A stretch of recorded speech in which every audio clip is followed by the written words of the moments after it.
One piece मांगा chapter 1052 के spoilers आ चुके हैं। एंड जैसा मैंने तुमको बताया था कि वानो आर्क की एंडिंग इतनी सिंपल नहीं होने वाली है और वैसा ही हो रहा है। According to this spoilers future के चैप्टर्स में कुछ ऐसी चीज़ें होने वाली हैं जिनको कि सुन के तुम्हें स्वाद आ जाएगा, जिनका कि वेट तुम बहुत टाइम से कर रहे थे। अब वो क्या है वो तो मैं तुमको इंट्रो के बाद बताऊंगा। So let's begin. ワンピースは実在する。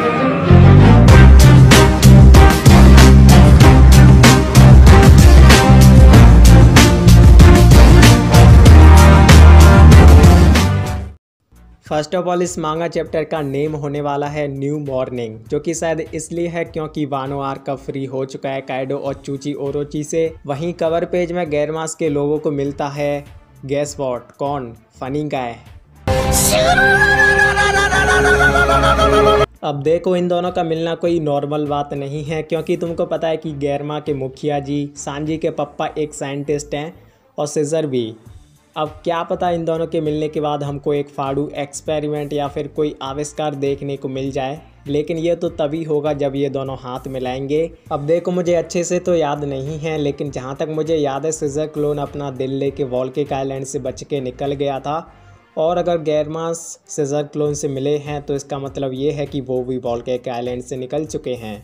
तो हाँ, कवर स्टोरी भी काफ़ी इंटरेस्टिंग होती जा रही है। जुनेसा वानो से जा चुकी है क्योंकि वानो के गेट बंद हैं, लेकिन अब मुझे ये बात पूछनी है कि ये यहाँ पे आई क्यों थी? क्या सिर्फ इसको हितो नोमी डेविल फूड की अवेकनिंग देखनी थी या फिर इसको मरीन्स को रोकना था? शायद ऐसा नहीं है, क्या पता इसका कुछ रोल हो वानो के गेट ओपन होने के बाद। लेकिन जब मोमोनोसुके ने ये फैसला कर लिया कि वो वानो के गेट्स को अभी ओपन नहीं करेगा तो इसका कोई काम नहीं बचा यहाँ पे और ये यहाँ से चली गई। मे बी ये रीज़न हो सकता है। बट अब उन मरीन्स का क्या जिनको कि इसने रोक के रखा था? अब हमें ये भी बताया जाता है कि ओनिगाशिमा वॉर को और फ्लावर फेस्टिवल की रात को 7 दिन बीत चुके हैं, लेकिन तुमको याद हो तो ये दोनों दल्ले उस लावा में गिर गए थे, जिसकी वजह से हमको ये लग रहा था कि वो वॉल्केनो कुछ टाइम में या फिर कुछ दिनों में फट जाएगी। लेकिन अब तो 7 दिन हो चुके हैं, जो कि बहुत ज़्यादा टाइम होता है। और इन स्पॉयलर्स में इससे रिलेटेड कुछ इन्फॉर्मेशन नहीं दी गई है कि उनके साथ क्या हुआ, क्या उनकी अभी भी वहाँ पे चिकन बिरयानी बन रही है या फिर वो वहाँ से निकल गए, क्योंकि मुझे लग रहा है कि उस वॉल्केनो का फटना बहुत इम्पैक्ट डालने वाला है। सो आई होप मांगा चैप्टर आने पे हमको इसके बारे में कुछ पता चले। कहीं इन दोनों को भूल तो नहीं गए कि ये दोनों लावा में गिरे भी थे? क्या पता भाई भूल भाल गए हों। भूलने से मुझे याद आया, ये बिग मम पायरेट्स कर क्या रहे हैं? इनको कुछ आइडिया भी है इनकी 85 बच्चे वाली माँ कर क्या रही है? भाई इनका तो अलग ही सीन चल रहा है जो कि मुझे समझ ही नहीं आ रहा है। खैर टोटका हॉकिंस ड्रेक से बात करते हुए बोलता है कि जिस बंदे की वो बोल रहा था जिसके बचने के चांसेस सिर्फ 1% हैं, वो बंदा वो खुद था और इसने पहले ही पता कर लिया था कि काइडो हार जाएगा। भाई ये तो वही बच्चों वाली काम कर दिया इसने। वो कुछ लोग होते नहीं है जो कि कुछ काम होने पर बोलते हैं कि अरे मुझे तो पता ही था ये होगा, मैंने बोला था ना ये होगा। इसको ये पता होने के बाद भी इसने काइडो को धोखा नहीं दिया बिकॉज ऑफ हिज प्राइड। और बैंड बाजे वाले भैया ने इनवी के साथ अलायंस बना ली है। अरे भाई इस बंदे से अलायंस के अलावा कुछ और बनता है क्या? और इनको भी ये ज़्यादा टाइम तक बरकरार नहीं रख पाता है। आई थिंक ये दोनों वानों से बच के निकल चुके हैं। पता नहीं ये हर बार बच के कैसे निकल जाते हैं। अब ओनिगाशिमा वॉर जैसा कोई बड़ा वॉर हो और किसी की डेथ ना हो, ऐसा हो सकता है क्या जिसमें कि 2 योंको का रायता बन गया? तो हाँ, जो कि बहुत सारे लोगों को चाहिए थी किसी की डेथ, अब वो हो चुकी है। आई मीन असुरा और ईजो मर चुके हैं। असुरा का मुझे याद नहीं कि वो कैसे मरा, शायद जब नकली ओडिन ने उसके मोटे पेट में बड़ी सी तलवार घुसेड़ दी थी तब वो मरा था शायद। एंड ईजो CP0 के इस लंबू से बैटल करते हुए मारा गया।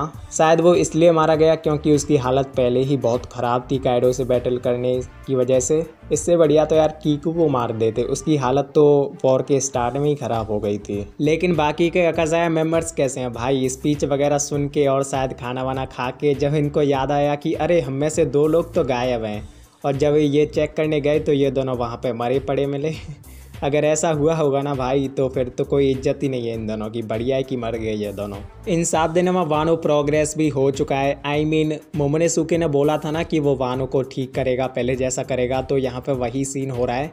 वानो थोड़ा ठीक हो चुका होगा इन 7 दिनों में। एज यू नो माहौल इतना ज़्यादा सीरियस है इतने दिनों से, तो अब कुछ कॉमेडी भी होनी चाहिए। तो यामाटो, लूफी, ब्रुक और नेको मोमोसी के बीच कुछ कॉमेडी सीन्स देखने को मिलते हैं हमको। लेकिन ये बुढ़ऊ यहाँ पे क्या कर रहा है? तू अपनी एज वालों के साथ कुत्ता बिल्ली खेलना यार। मुझे पता है ब्रुक की भी एज 90 है, लेकिन उससे वो बुढ़ऊ वाली फीलिंग नहीं आती ना। जब इतने दिन बीत चुके हैं तो वन पीस वर्ल्ड में बहुत कांड भी हुए होंगे, जिनमें से एक फैन फेवरेट काम हुआ जो कि है स्ट्रो हैट्स की new bounty. Yes, new bounty, जो कि 1053 चैप्टर में रिवील होगी, तो और वेट करो। लेकिन मज़ा आएगा यार कैरेक्टर्स के रिएक्शन देखने में। अकाइन, मुसेंग्स, मिहोक, गार्क, और अगर इमू का भी कुछ सीन दिख जाए तो और भी ज़्यादा मज़ा आ जाए। रही बात बॉन्टी की, तो मुझे लग रहा है कि लूफी की बॉन्टी कम से कम 3.5 बिलियन से तो ऊपर होनी ही चाहिए, क्योंकि आई थिंक मॉर्गन ने ये छापा होगा कि लूफी ने अकेले काइडो को हराया, जो कि है नहीं। जोरो सांजी का मुझे लग रहा है कि 1.3 बिलियन से ऊपर होनी चाहिए।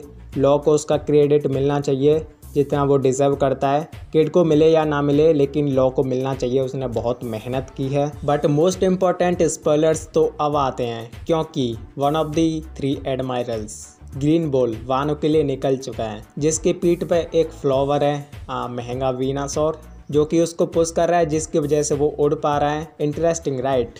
अब ये जानने के बाद मेरे मन में बहुत सारे क्वेश्चंस और बहुत सारी पॉसिबिलिटीज़ आ रही हैं। सबसे पहले तो इस फ्लावर को ही ले लेते हैं।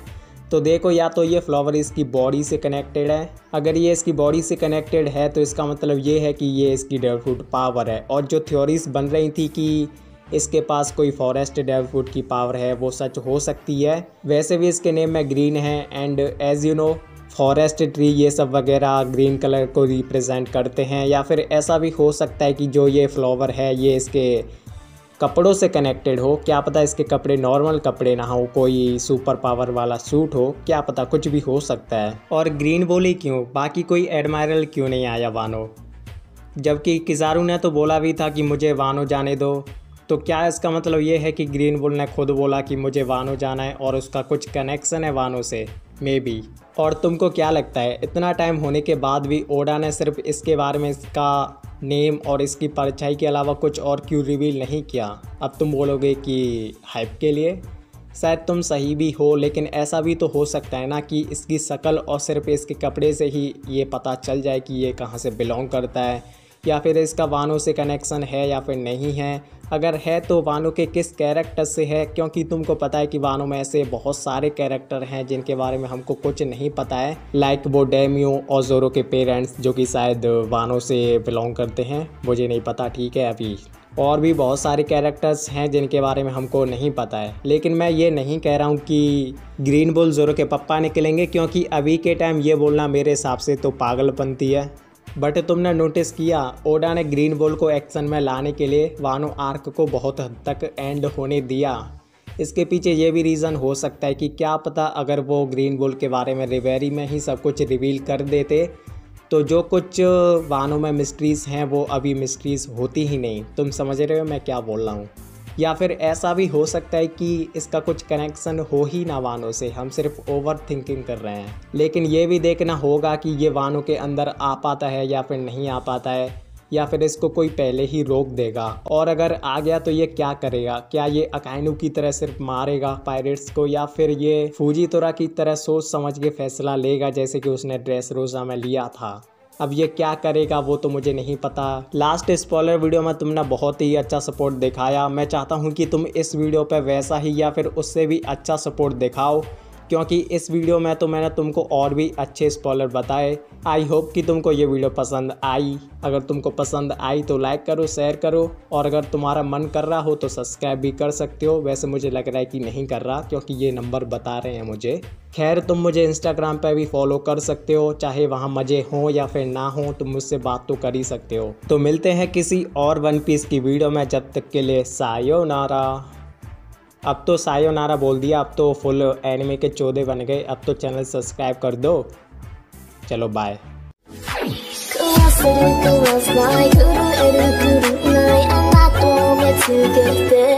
揺れた